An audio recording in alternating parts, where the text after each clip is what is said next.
Shantaram's Duniya Na Mane, and of course forget Satyajit Ray, and Vimal Roy. I mean, can you forget Sujata and Bandini? Yeah. Basu Bhattacharya's women, but they were like, there are so many, and there's so many, yes. Yes, and Vinay Shukla here. But the thing is, we have so many. I think this is the first time in Hindi cinema that so many women directors are working at the same time. But I find that Zoya Akhtar made Gully Boy. So it is like she's actually gone into a different league of her own as a director, as a filmmaker compared to the other films. The spatial aspect of Bombay, whether it's the crowded Dharavi or night shots of Bombay, she's captured them very well. And her male character, his Ranbir Kapoor, I always see him like an overexcitable puppy in this. Ranbir Singh. But here he is so restrained, and the fiery character that Alia Bhatt plays in that. So it's like she's got, and all her films are not like a woman filmmaker, and so luck by chance she has a very strong role for Kankana Sen. Zindagi Na Milegi Dobara, which is one of the best male camaraderie films, has been made by a woman. So I think, it doesn't. The gender of the filmmaker doesn't matter. It's the sensitivity and the sensibility. Both have to work. What inspired you to write this book? What inspired you to write this book? Woman in Bollywood Special. So Maithili, to sign the copies, maybe we can take all the questions. Yes, thank you. thank you. And I edited, so I'm giving this to you. Right. Oh, lovely. This is the book. This is the non-film book. Oh, lovely. Thank you. Take a copy of this. By me. Oh, lovely.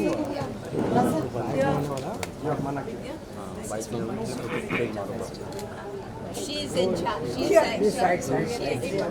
Yeah.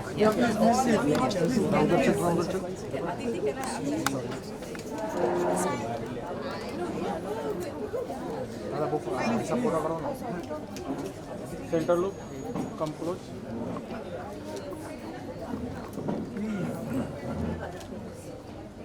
Wait. Sorry. We are ready. Thank you. Thank you. Okay, congratulations. My pleasure. Sure. Thank you. Bye. See you. Bye.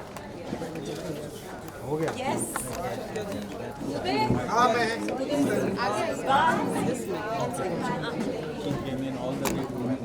Wow. How lovely.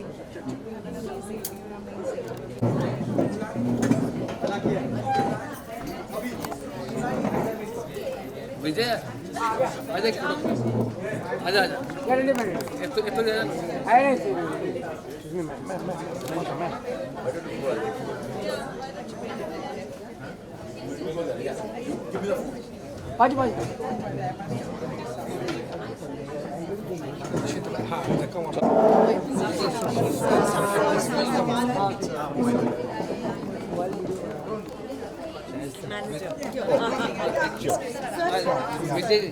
हाँ मैं यहाँ पे ही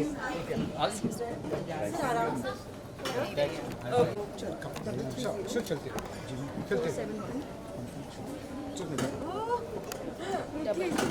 Bye. अब चलती रही Thank you. कैसे हो?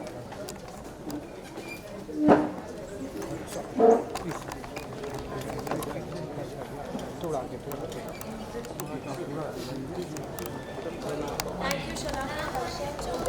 चलिए थोड़ा सा पीछे पीछे देखना हाँ सीढ़ी आ गया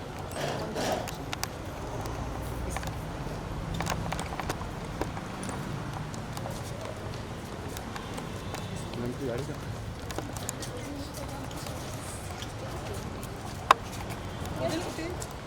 ठीक है गाड़ी समोर नहीं नो 30 सेकंड चक्कर में मेरा 30 सेकंड हो जाएगा Thank you. बस करो भाई चलो चलो चलो चलो कार तक छोड़ के आएंगे पीछे देख ले भाई चल राइट में रहो ना मैम आप राइट में रहो हट जाओ आप उधर राइट में हमें लेने दो पीछे कार है, पीछे कार कार आगे घूम जाओ यहीं से घूम जाओ बस पीछे कार है, हाँ हाँ हमें पता है उस तरफ से बस थोड़ा और।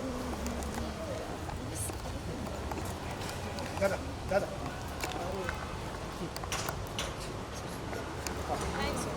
बंद कर दो कैमरा भैया बस हो गया गाइस हाँ हाँ हो गया बंद ओके ओके बस बस बस I think, but that was my point about, when I said that at some point we need to start seeing women as just human beings and not expect, that we expect too much from our women also, which is the point I was trying to make. I don't know, the thoughts were just formulating in my head, so I'm still wondering if I've been articulate enough, but it's, I think we'll reach that stage, but it'll take some time, because we've had male-led films forever, and we've had in every female actor's career, there would be one film where she played the central protagonist, and that was about it. And they said, that was more a celebration of, I think, her artistry more than anything else.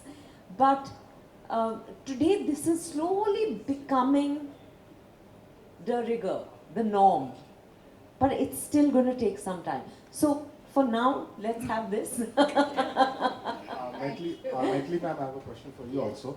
It's of course very valid that you said that it's just a parallel brand, if we could still call it that, of Hindi cinema. That's the way forward, and we would still get the blockbusters, the big action movies. But it's this that takes this conversation forward. But is there no, as a young critic to a very senior critic, is there no commercial film in the recently that you saw that would probably have this millennial woman, this character that could fit in there also? Any commercial film? I don't know how, sometimes I think the totally commercial film would have been maybe the one that, what was that about surrogate mother? She has that. Mimi. I found that it was a little, okay, it was an interesting idea for me, but then it became too much lost in the exotica of Rajasthan, and also, I mean, I don't know, because Like a true critic.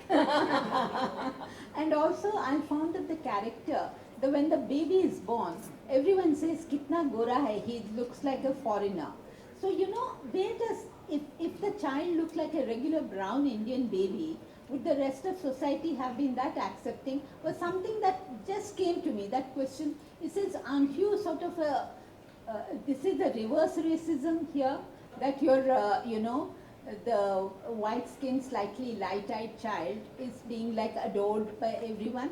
So I know it's a remake of a Marathi film. I think it was also made, maybe, I don't know whether in Tamil or so. A friend of mine told me it was the Marathi original, that story. So, and there I said this was it could have been an empowering film for a woman, but I think it lost out in you paid more attention to Pankaj Tripathi, frankly, for me, in the film, than the woman character. So, How about a character like, say, Zoya in Tiger Zinda Hai or Rabia in Pathan? Not a central character, but Zoya in Tiger Zinda Hai or Deepika Padukone in Pathan, Yes. where they are doing everything that a man also does in the film. Yes. I mean, that's one. See, for me, living in Mysore, Pathan was like a statement of support for freedom of expression.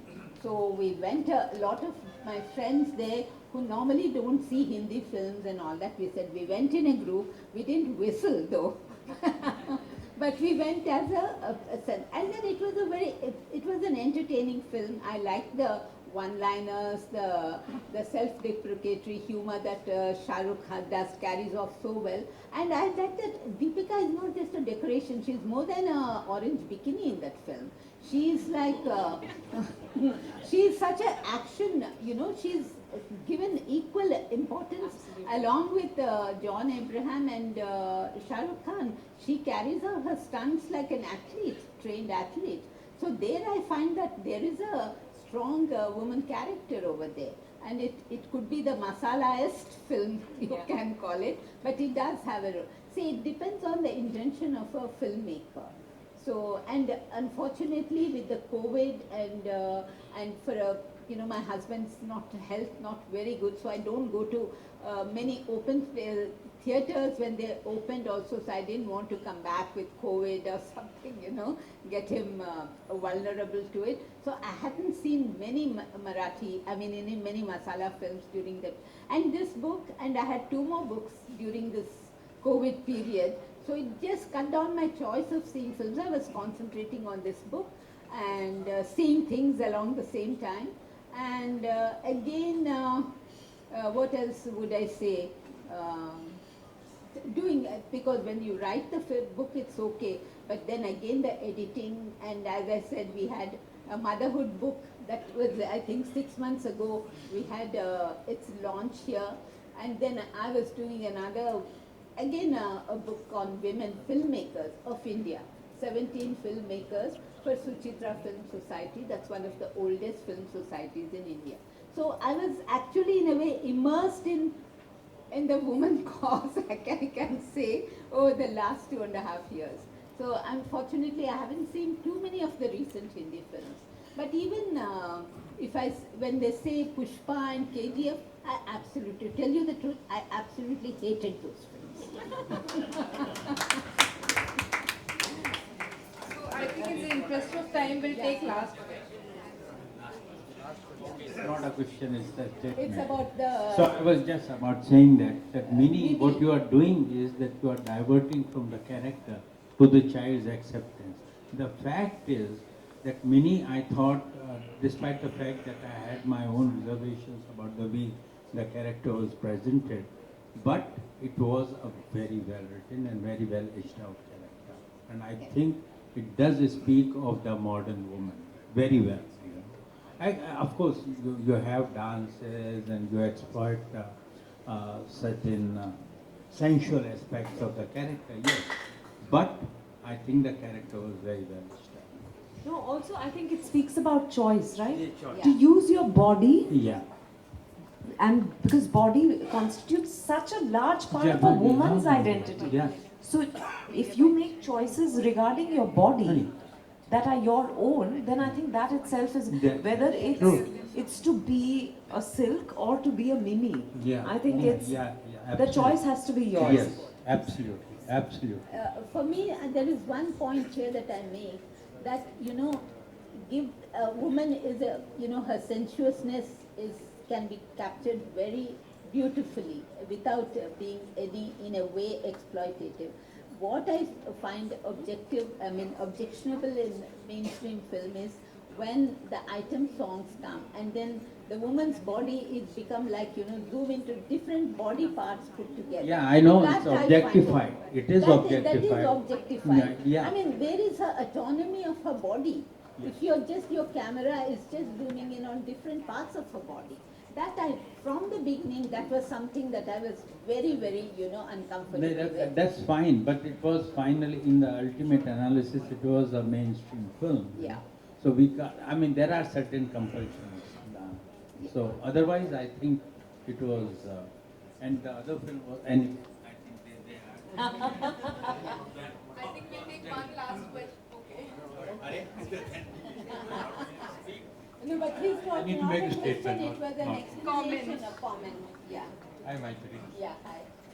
You know, we've heard so many fascinating aspects of cinema, but you haven't read from the book.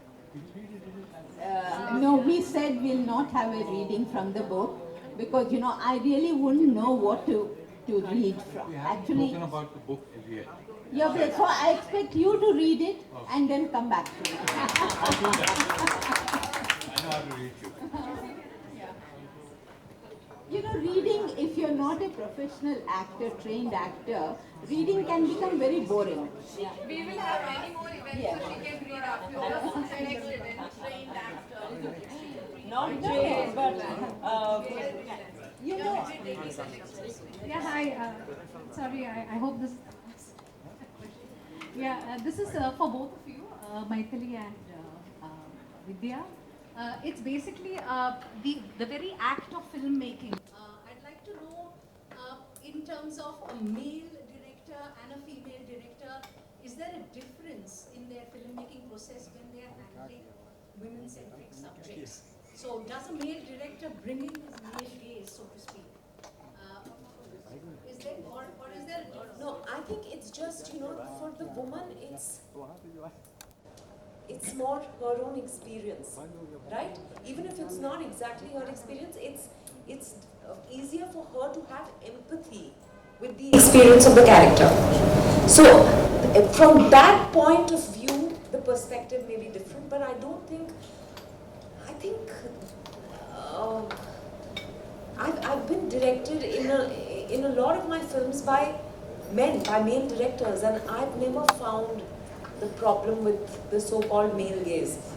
So it's really the story they decide to tell, and therefore the sensitivity or the sensibility they bring to it. Yeah.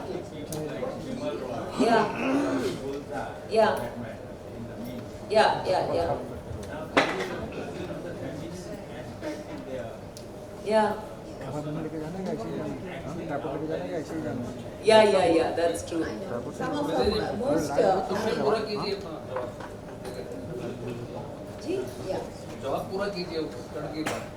Maybe.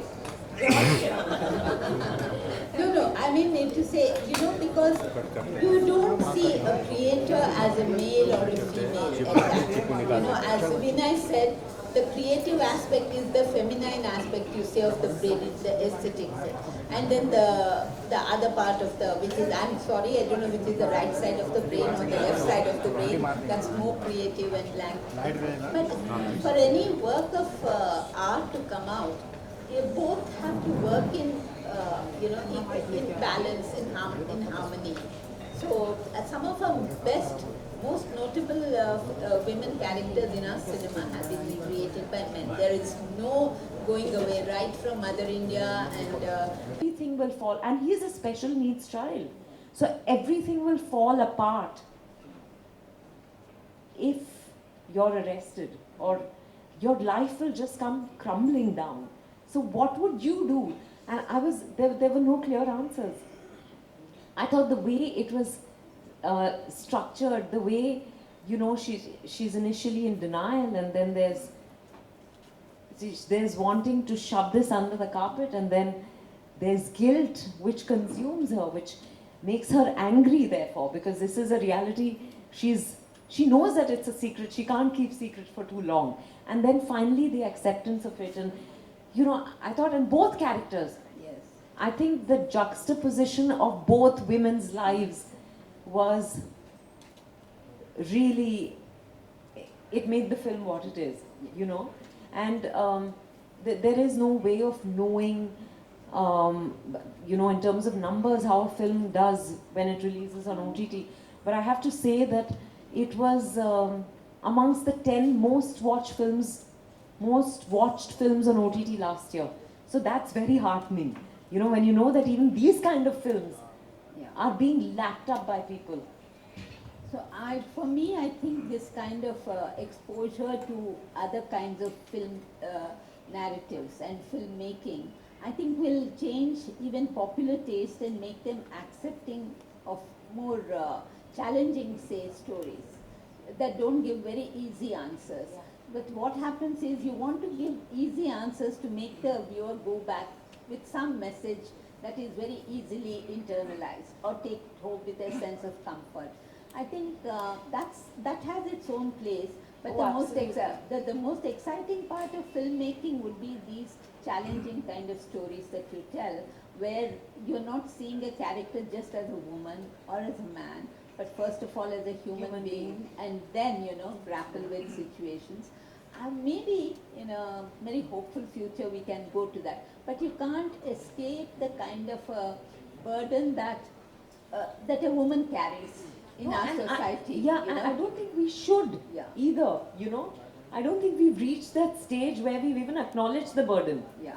So why, I think we mustn't, my point was not that we mustn't acknowledge or we mustn't confront that, but that, you know, I think my only point is that even in wanting all of the women to be liberated, that is also, you know, limiting her. Yes, I mean you're limiting her choices. You're making the choices for her, For her. like a predestination. Yeah, But it's absolutely. not. That's why I think I like Thappad. I like Thappad because of that. She chooses to be a homemaker. Yeah, yeah. And it's of her own volition. Yeah. She has another choice to do. But then everyone says it's mere Thappad and you're walking out on a marriage.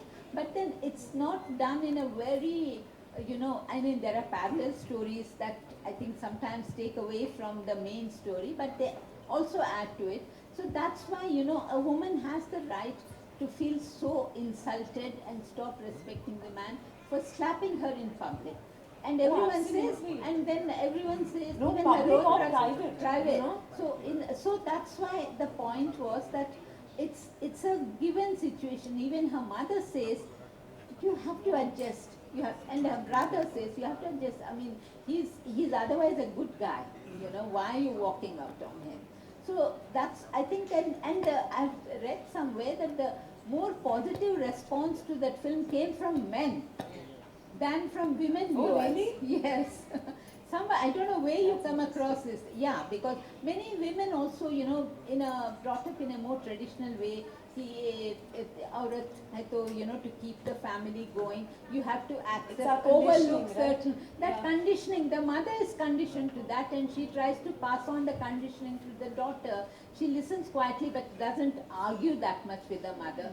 The father is the more understanding character. So this is like, you're individualizing the situation, you're individualizing the characters of not just the main protagonist, but also the supporting cast. Yeah. And one thing I notice now that many of the smaller films being made in Hindi, the families, they're not like the generic aunt, the generic cousin, with no individuation.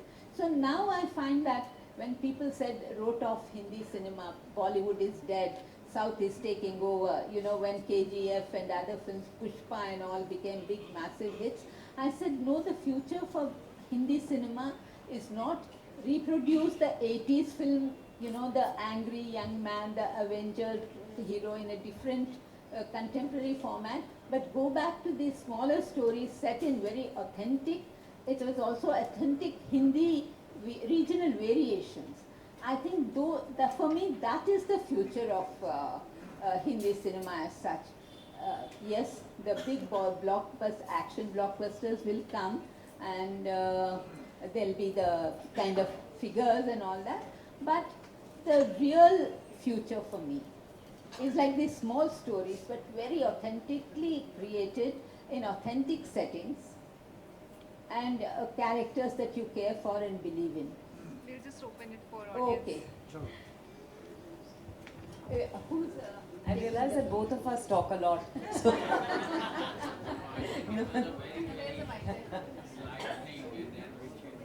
thank you, Vinayji. Yeah.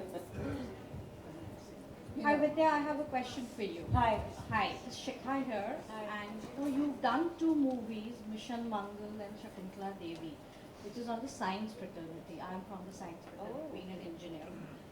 How do you see that movie affecting women taking up science again?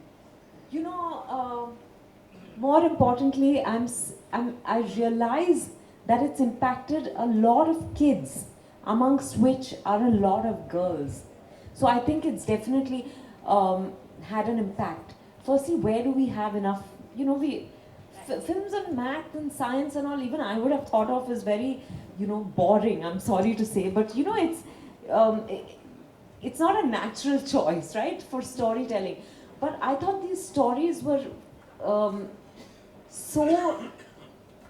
one celebratory, Mission Mangal, it needed to be told. And Shakuntala, for not just a mathematician she was, everyone knows that she was a wizard, but for the woman she was, I didn't know that side to her. So when I did the films for those reasons, but I was amazed because especially Shakuntala released during the pandemic. It was, I think, the second film to release on OTT during the first lockdown.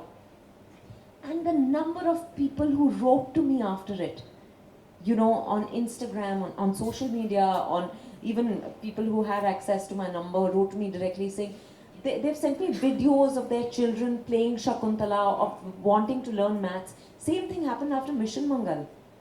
You know, the number of kids, I remember I was at a theatre watching a film in town, and this boy came up to me and his mother told me he had watched the film 40 times. Yeah, 40 times, and that he wanted to get a hug from me.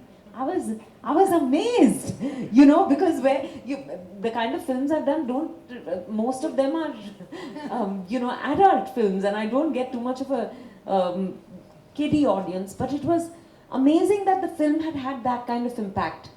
I remember post the release, we were all sharing all the reactions we were getting, and we had a group, and most of us were sharing, you know, things that there were kids who were actually making spacecrafts with cardboard someone wanted to go to NASA, someone wanted to go to ISRO, you know.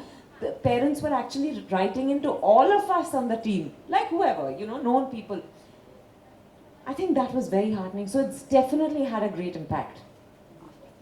Thank you. Kahani and Dirty Picture also had a great impact. Thank you. Hello. I think many more women in STEM now, right? Yes. Yeah. Because later I think that there were STEM, especially in research. I mean, this was the Indian Institute of Science from Bangalore. So they said there were more women coming in for research. Yeah. And then I saw the film, there was a little bit of film, you know, in Dasara in Mysore, there's a little film festival at that point. So they were showing Mission Mangal. I had already seen it. A friend of mine hadn't seen it, so we went to see that film, and that was packed. People were, normally at a film festival, they don't allow anyone to sit. If there's no seat, standing or sit on the carpet, they allowed. It was a slightly late night show. There were more kids, and the way they applauded with the success of the film, it was really, I mean, that was an eyewitness account for that. Hi, Vidya. Hi. How are you? Good, how are you? I'm doing fine. You made some of the most pertinent points I've heard in a long time from any film personality. Of course, I'm not surprised that you made them.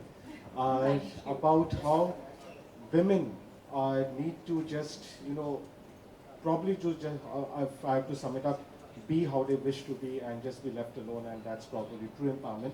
And then you cited your films, Sherni and Jalsa, ma'am also did, which were the archetypal examples of that. For me in Indian cinema, just Sita aur Geeta, Charbaz, Sherni and Jalsa are 4 films where the gender can be interchanged and it makes no difference. Right.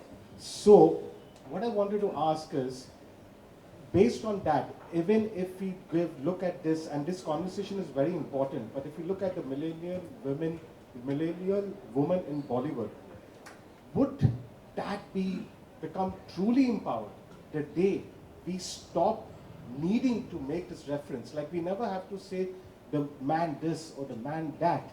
It becomes a given. It doesn't need to be spoken. That's the day you achieve true empowerment. We don't have enough women-led films still.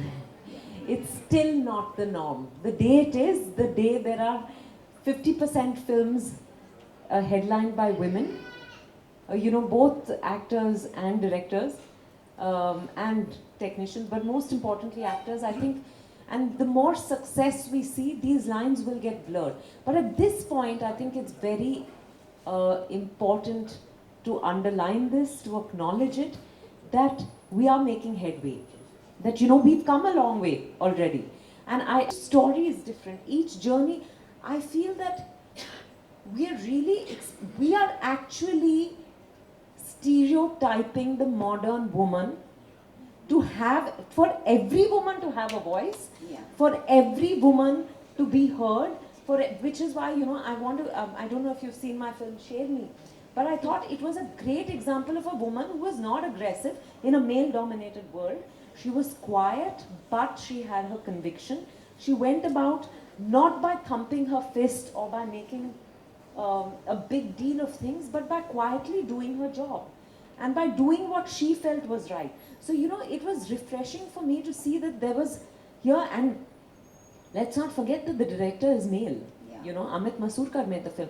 But his view was very, he could have, if he wanted to make a really, today's so-called feminist film, he could have chosen to make her a little more of a cardboard cutout forest officer.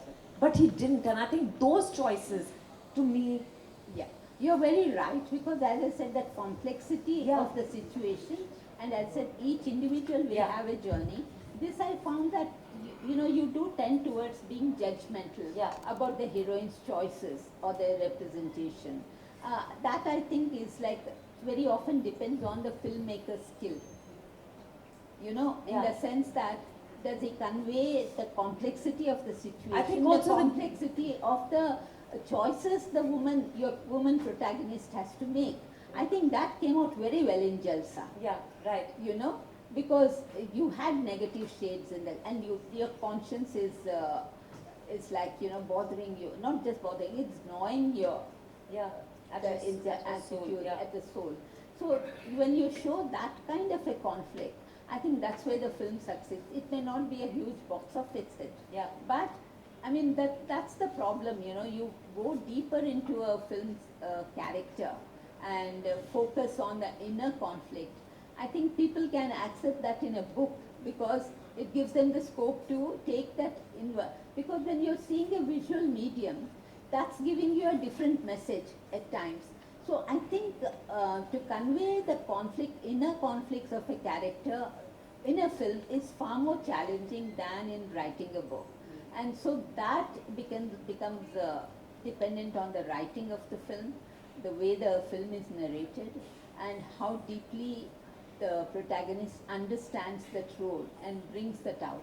It's a very challenging, I said. I mean, yeah, you don't know, because I keep thinking about this. I'm sorry, I keep going back to that, because I feel that today, women are still judged in cinema. Yes. You know, previously it was to see whether you're a good woman or a bad woman, but today it is to see whether you're empowered, whether you're a feminist, whether you're independent enough by what yardstick are we using? You cannot use the same yardstick, and why does every woman have to be empowered on screen? Then we are only telling stories of a certain kind of, certain, you know, group of women. Yes. There are women who still have to make that journey. There are women who may not yet have made that journey, may not have even set foot on that journey. I think we need to see reality from a more holistic perspective. You're absolutely right. Yeah. You're absolutely right. Because I think what is, you know, easier for even not just the filmmaker, even for a viewer, to see characters as stereotypes, meeting a certain expectations, and the expectations keep changing with times. Now, because I feel that it's not just the feminism is taken for granted. Now we are living in a post-feminist age, in the sense that you redefine feminism not in the 80s standard of, you know, home doesn't, I mean, your personal life doesn't matter, like, you know, your work, your self-identity, how you find that. That became like when you read the female mystic, the feminine mystic, and all the 80s feminist literature, we have gone past that, because a lot of women themselves, they said, they take certain of the rights that are granted by, I mean, I'm talking about the educated, urban, middle class women. So they take the advantages, the rights that are implied by feminism as for granted. Then there is a thing beyond feminism to find, you know, don't discard your feminine part for the sake of feminism.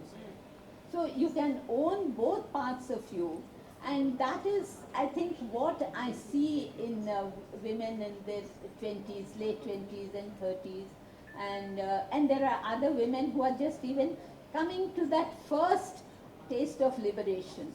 For me, I felt that happens for me in Dor, when Aisha's character suddenly takes off her, you know, and then runs into freedom, and she's such a young woman, and what if she's been widowed, lost her husband, she died, but she's also fun-loving, and she finds that kind of freedom in the company with the other woman. And for me, the most significant part of Door was the old dadi, censorious in a way, very judgmental about this girl, the young girl in the traditional setup. She gives her the key to the house to go out. That I thought was a really remarkable scene, so that this kind of a personal quest can happen in any situation, in any kind of and we are such a diverse country, and diverse country, not just language this way, but each upbringing, there's always been this sudden a struggle between tradition, family values you're born with, and then you want to search for something beyond that, not being conformist. And as I said in my book, conformists are born, non-conformists are born, they're not created. When you try to create a non-conformist in film, it somehow sounds false. Even being a non-conformist has to be part of that character, not just the character on the screen, but even the actor playing the role. So, so these are like complex kind of issues which I think what happens in popular cinema especially is that you're trying to make it something that the audience will not take too much trouble to question and be entertained at the same time. And what do you take away from that? So I think when you're saying that each woman is judged, whether she's being feminist enough, that itself becomes a judgmental thing. I think we have to accept a story as it is told. I mean, so this is always the thing with when you're a being film critic. You're taking a genre film, you're taking a modern rom-com. Then you can't compare it with, some other set idea of how it should be in your mind. You might have seen a whole lot of films, but you can't judge this film on its own merits, what it set out to do, and whether it has succeeded in doing what it set out to do. I think that's the first basic premise, at least I set for myself when I'm seeing a film and then forming my reaction to it.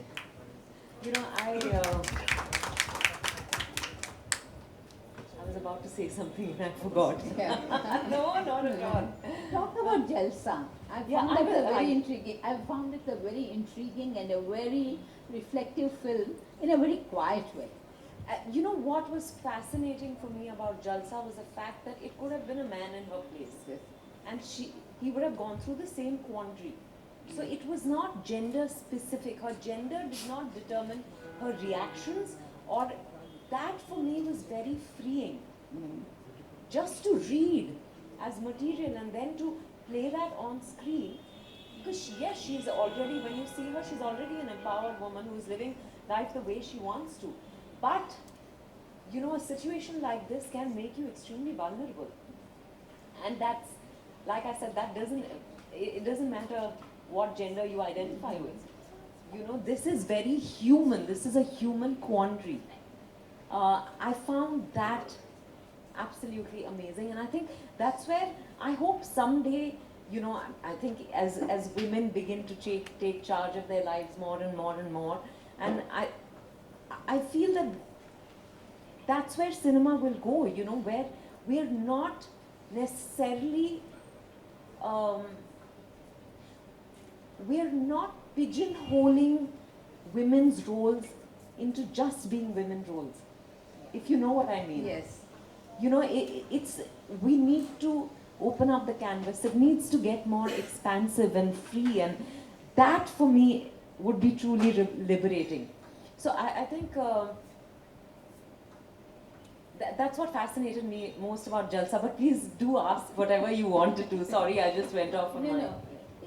I mean, when an actor chooses a role, what, because I have an actor like you, and so this is a little beyond what is there in the book, right? So I just want to know what attracts you to a role, the script, or your role in it, or what exactly hooks you to that?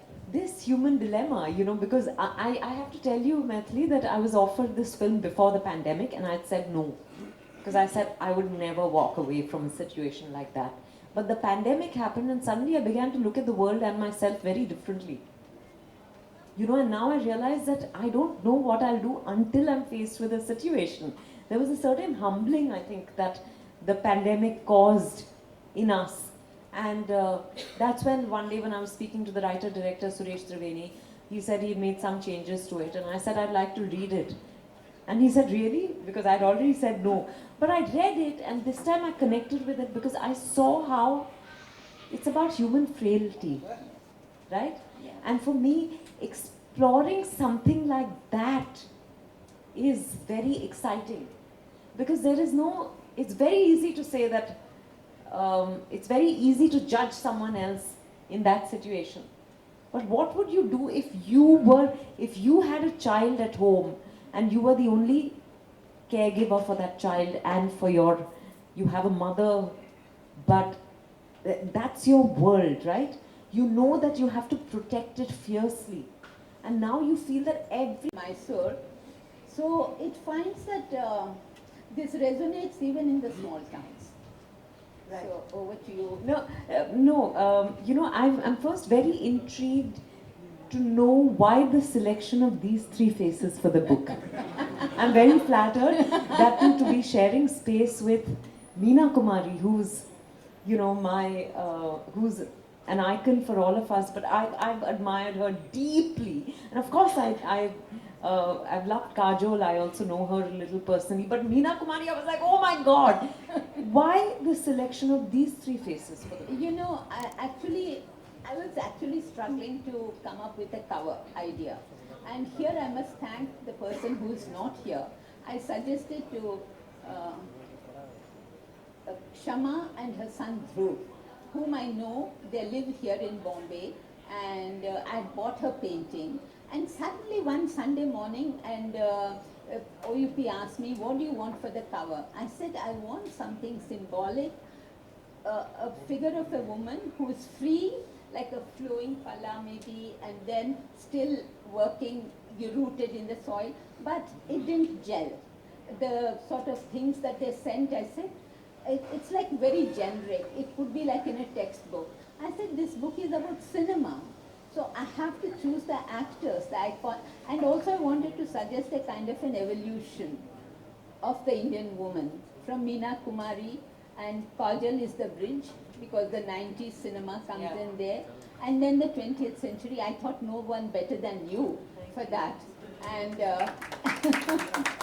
so when I suggested the idea to them, so they came back, I said, we don't want portraits or we don't want actual photographs. Just, you know, make it, because my theme was black and white with touches of red. So then they came, and I'm very, very happy. Sorry they couldn't be here because Dhruv got married a couple of days ago. So I can't expect the new groom and the new mother-in-law to come here for the function. So a big thanks to them. And I also want to say thank you to Radha Krishna Nair, my editor at Man's World, who was supposed to have come here today but couldn't. He allowed me to use a lot of material that I wrote for Man's World. So because sometimes you have written in the first flow of your response to your film, and you try to paraphrase the same idea in a different language, it becomes very pale copy of what it was in the first. It's like the first take that you do in a, you know, it comes out spontaneously well. So then I said, and my publishers agreed, that I said, I'll use my own material that was written for somewhere, so use it here.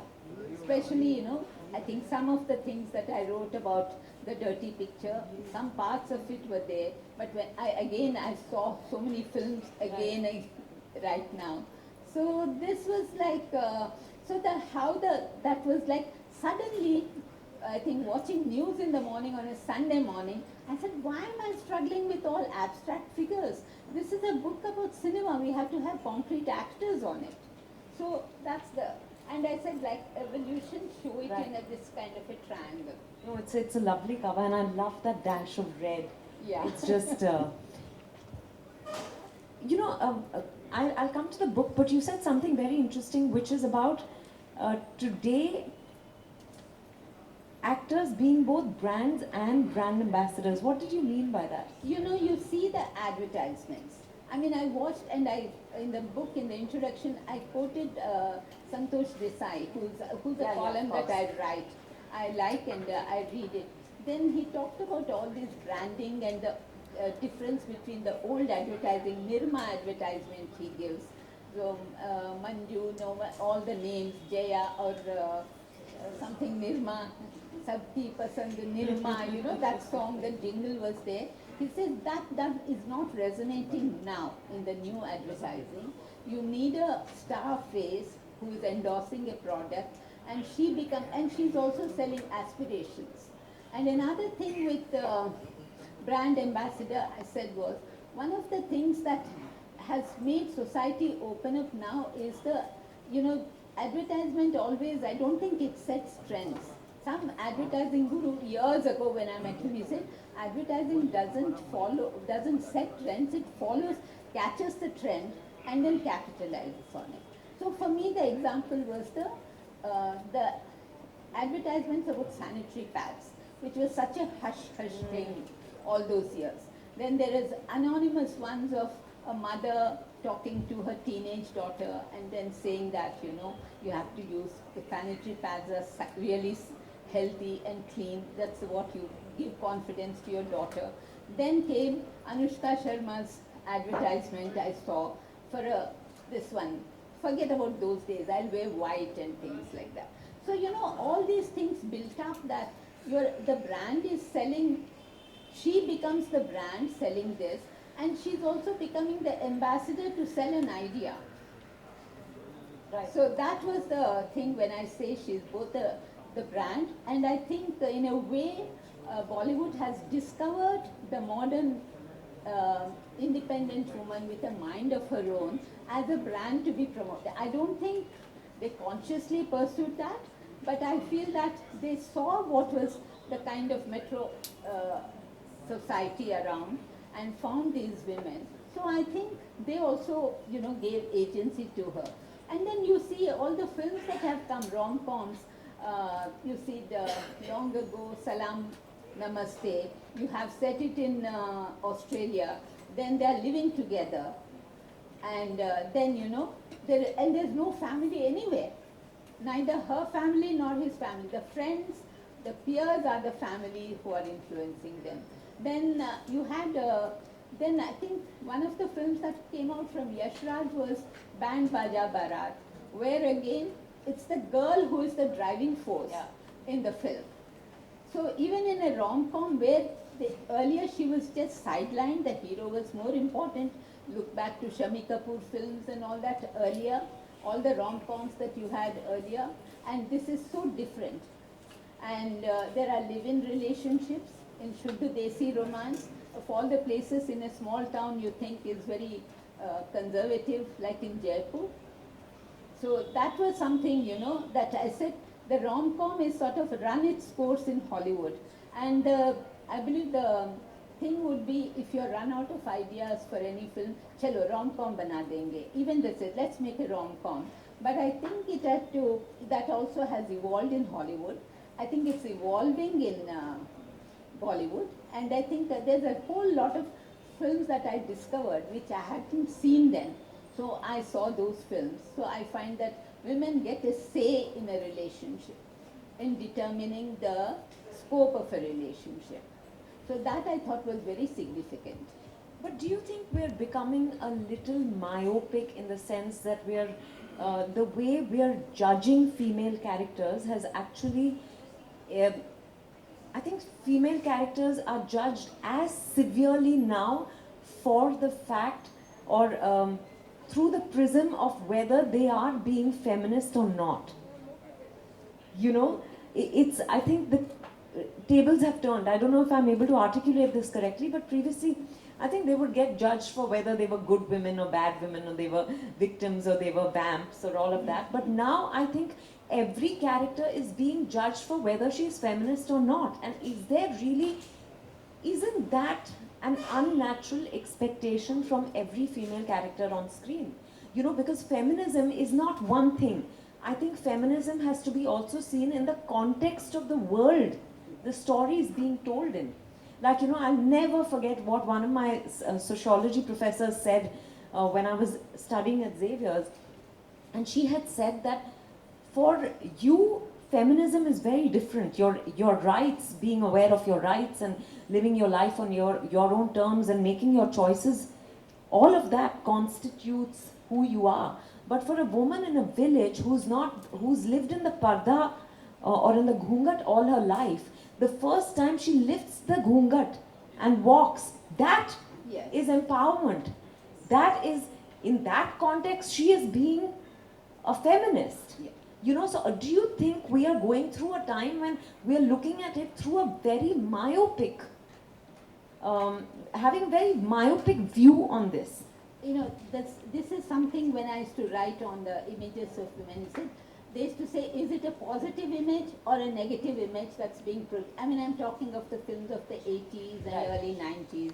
So the whole thing was, is it a positive image that is being presented or a negative image? But my thing is, what is important is not positivity or negativity, but the complexity of a woman in a situation. So how she deals with it.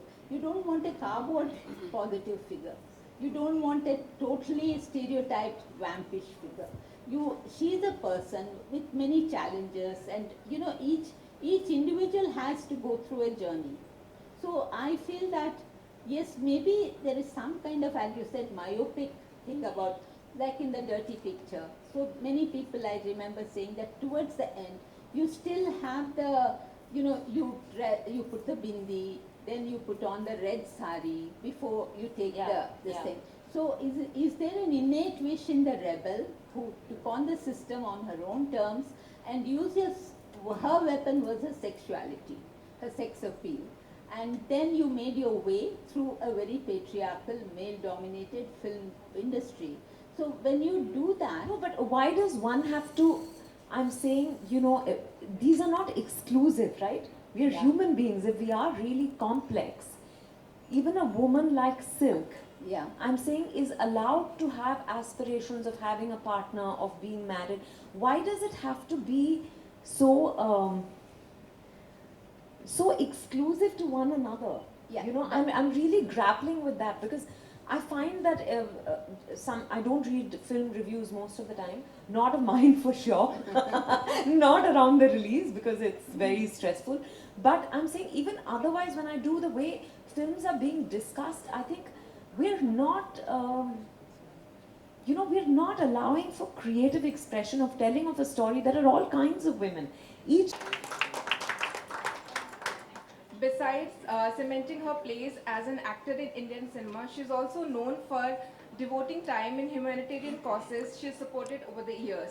Her contribution in the area of sanitization, education and women empowerment has not only been effective but has also inspired several others who has joined this cause. Thank you, Vidya, for joining us today. I would urge everyone to give a huge round of applause today for Ms. Vidya Balan. Moving on to our next speaker this evening, Maithili Rao, who is the author of the book. And Maithili has been freelance film critic writing on Indian cinema over the 2 decades. She's written her renowned and national international publications. Before drifting into the writing on cinema, she was a lecturer of English. From hobby to developing a passion for writings on film was a natural progression. She started out as a critique of foreign films for Sunday Observer and a columnist writing on the images of women in Hindi films for Eve magazine over the decades. This has led to a rewarding freelancing career for an Indian and international publication, which includes writing for The Hindu, Frontline, NFDC Cinema in India, and London-based South Asian Film Cinema. She believes that besides aesthetics, film must have been a relevance to the social and politically entirely. We are here to release her new book, The Millennial Women in Bollywood, a new brand published by Oxford University Press. This book talks about the emergence of new Bollywood brand, the millennial self-assertive women. It is discussed how and why Bollywood has found it worthwhile to explore the reality of millennial women who are thriving in India these days, a small part of democratic but very influential and important.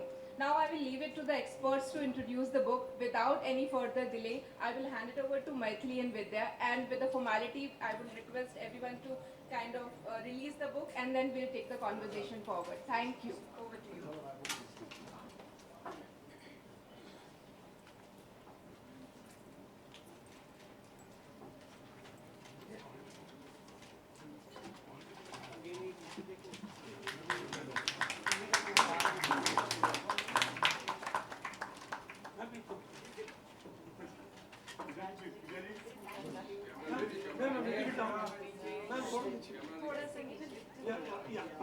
Thank you.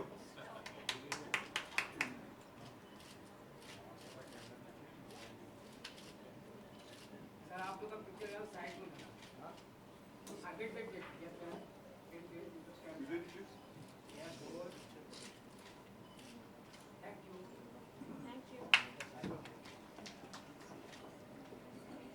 Thank you everyone, and we will start the event today.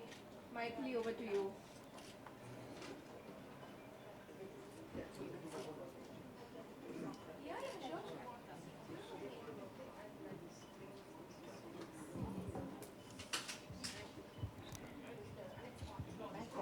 Hello.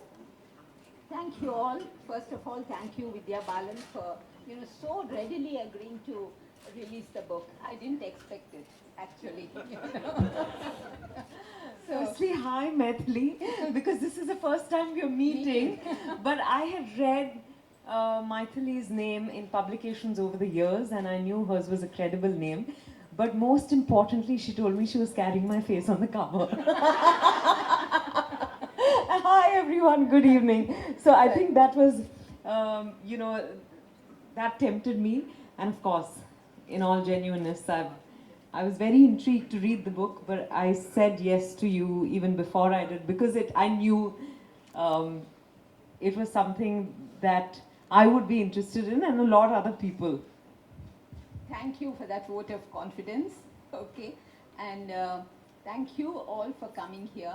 There are so many distractions on a weekend evening in Bombay, and thanks for coming. This is homecoming for me. I lived in Bombay till about 5 years ago, and it feels like coming home, to this warmth and this excitement of this city. But I'm pretty happy in Mysore, which allowed me to write this book without much distraction. And the title says it all. I'm not going to, I hope you'll buy the book and then see what the book is about. The title says, I was intrigued by this. I used to spend a lot of time in the US during the summer vacations because of my daughter and my grandchildren living there. And I saw so many articles exploring the millennial phenomena. I thought this has become just a buzzword, a fashion word. But then when they talked about the demographics, and then they have millennials are those who are born after 1985 and reaching adulthood in the new millennium. But then there are post-millennials, the Z generation, Generation Z. And then I said, there's a continuum in it. It doesn't happen in a vacuum. So I was interested in actually the evolution of the Indian woman in the portrayal in popular cinema. So in my book, I go back and forth. I go back to Mother India. I go back to Dunyana Mane for the rebel in Indian cinema. And then there's also, we had the parallel cinema, which made an impact. So because that, I got so deeply involved when I was writing the book on Smita Patil. So then I found that the equivalent is happening in the new millennium in Bollywood, with the coming of the indie filmmakers. And they made such a huge difference to the way they gave agency to women, the way even in a rom-com, normally it's like, the old rom-com was boy meets girl, boy chases girl, she resists, then she gives in, little obstruction from family, and that was the formula. There I found a really great change even in that formulaic film. And then we have, as E.T. said, Vidya portrays woman the hero. Actually, I have a chapter called Woman the Hero. Whereas, and then it connects to the hero myth. And then it is like a monomyth that is applicable to all cultures. The quest, the impediments that come in the way, and how she, or he, but now it applies to she, overcomes this. And I found it fascinating that there are so many films now in the recent past where you can have woman the hero. And then there is also women at work. Because earlier you said, oh, kaam karti hai, but what, you never show her in the context of work. So I found that there are so many films that are showing a woman as work is very important to herself. So these were the things, and then of course, no means no, Pink and Anarkali of Ara, that said that, but it's no doesn't mean maybe, or it implied yes, but no means really no. And then another chapter that I really enjoyed writing was the subversives. That is, you take a film like Devdas and Sahib Bibi or Gulam, and then you subvert the whole story. And the Paro and Chanda you see in Devdi is nothing like the old characters that you have. And when it comes to Sahib Bibi or Gangster, she becomes a player from being a victim. So, I enjoyed writing about those two films, and also the women and the sisterhood. So there is one chapter devoted to that. And then, so as you write, it evolves certain things. They may not be strictly millennial, but I find the retro effect of the subversion coming in my concluding chapter, where I say Tabu comes back in Haider, in Andhadhun, and Sridevi came back in English. So could you ever imagine in the past that a middle-aged homemaker being the central character in a popular film? So that's what I feel, that this reflects in a way the centrality of the modern Indian woman who is still moored in Indian values, traditions, but trying for independence, her own identity. This quest for identity, and there's also a clash between tradition and modernity in that. So these are the ideas that are explored in the book.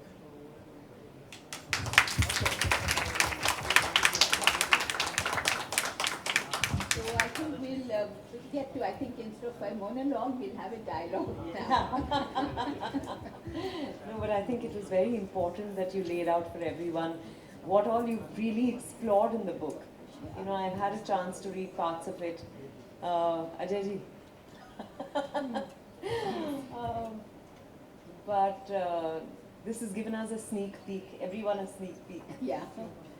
So I didn't want to, not full disclosure now. Yeah. So I have to keep the interest alive in the book, so that you go and, find. And one more thing, this is not a very academic book. It's a serious book, looks at cinema in a serious way, but there is no academic jargon that comes between you and the book.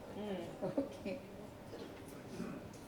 So I think that's why, I feel that, okay, there are a couple of chapters where I set out the framework. What makes the millennial woman important? As I say, it's a very small demographic when you see a vast country like us and our population and the differences, class, caste, education levels, there's so many. But I find that in the media representations, in advertising, the woman becomes like both a brand and a brand ambassador. She's both the medium and the message. I find that that's how I can sum that up. And there are so many aspects that are there. There are small town girls I've seen in Bangalore coming from small towns. They're all got exciting jobs in the IT sector or so, and they are living away from homes, as sharing an apartment, which was something more like what used to happen in other countries in the West. But ladki ko aisa akele rehne ke liye bhejna, that's not done here. So there's so many careers opening out, and then this is not just a sociological thing, but it's also culturally. I found that now I've been living in यार कम ही कब तो release के time खड़ा करेंगे ना photographer लोग आएगा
अभी मिलने दे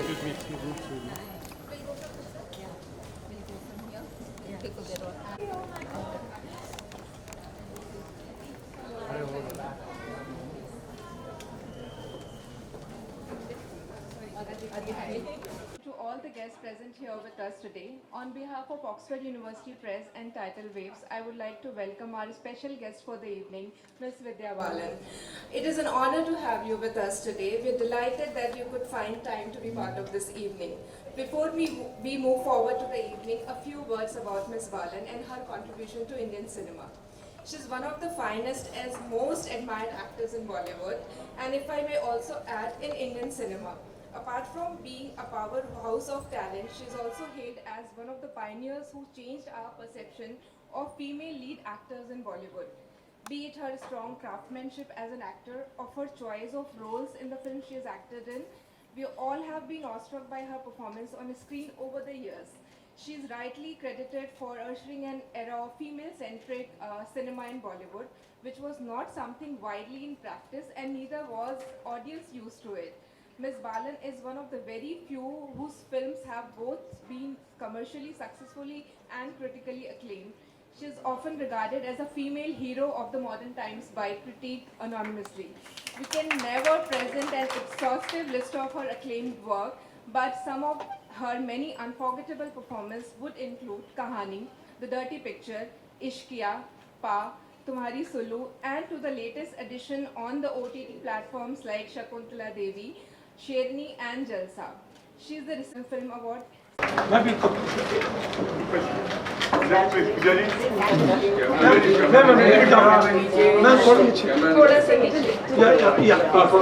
you.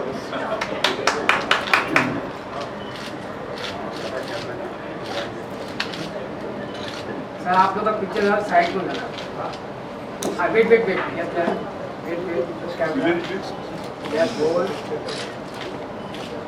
Thank you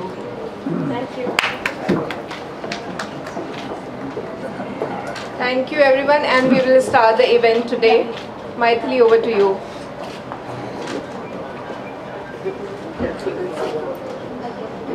Yeah, sure.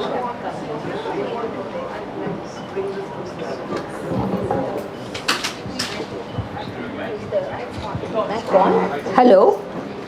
Thank you all. First of all, thank you Vidya Balan for so readily agreeing to release. Showing a woman as work is very important to herself. So these were the things, and then of course, no means no. Pink and Anarkali of Ara. That said that that it's no doesn't mean maybe, or an implied yes, but no means really no. And then the And another chapter that I really enjoyed writing was the subversives.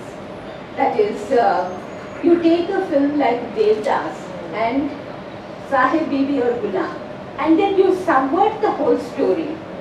And the Paro and Chanda you see in Devda, in Dev D, is nothing like the old characters that you have. And when it comes to Sahib Bibi or Gangster, she becomes a player from being a victim. So, you know, I enjoyed writing about those two films, and also the women and the sisterhood. So I think we'll get to, I think instead of a monologue, we'll have a dialogue now. No, but I think who's an icon for all of us, but I've admired her deeply. And of course, I've loved Kajol, I also know her a little personally, but Meena Kumari, I was like, oh my God, why the selection of these three faces? You know, I was actually struggling to come up with a cover idea. And here I must thank the person who's not here. I suggested to Shama and her son Dhruv, whom I know. OUP asked me, what do you want for the cover? I said, I want something symbolic, a figure of a woman who is free, like a flowing palla maybe, and then still working, rooted in the soil, but it didn't gel.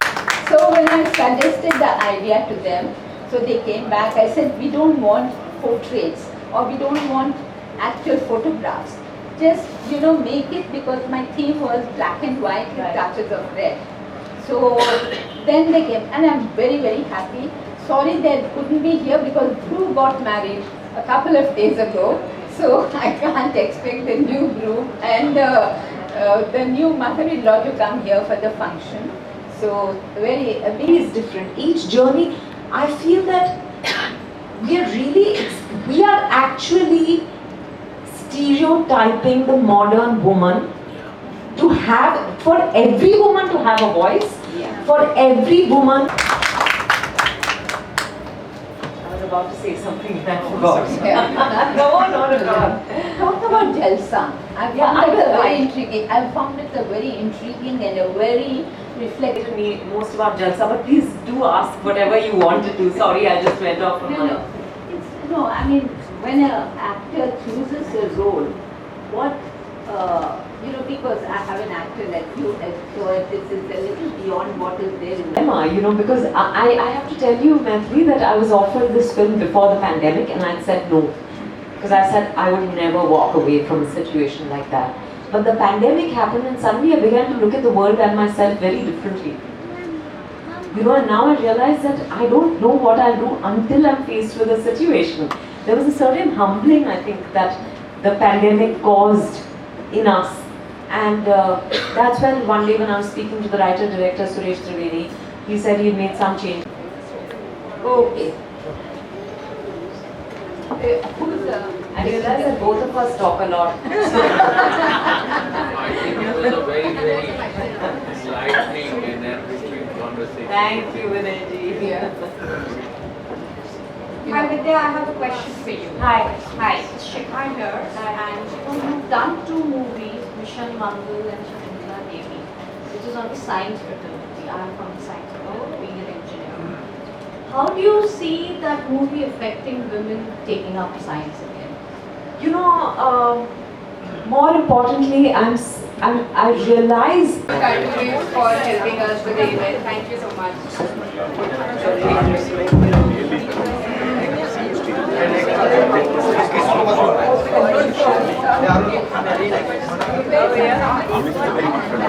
Yeah, it's here.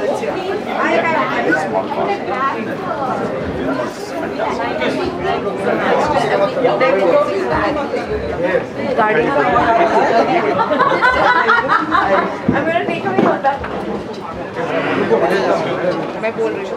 Oh, yes! Yeah, I kept looking at you. I thought your face was very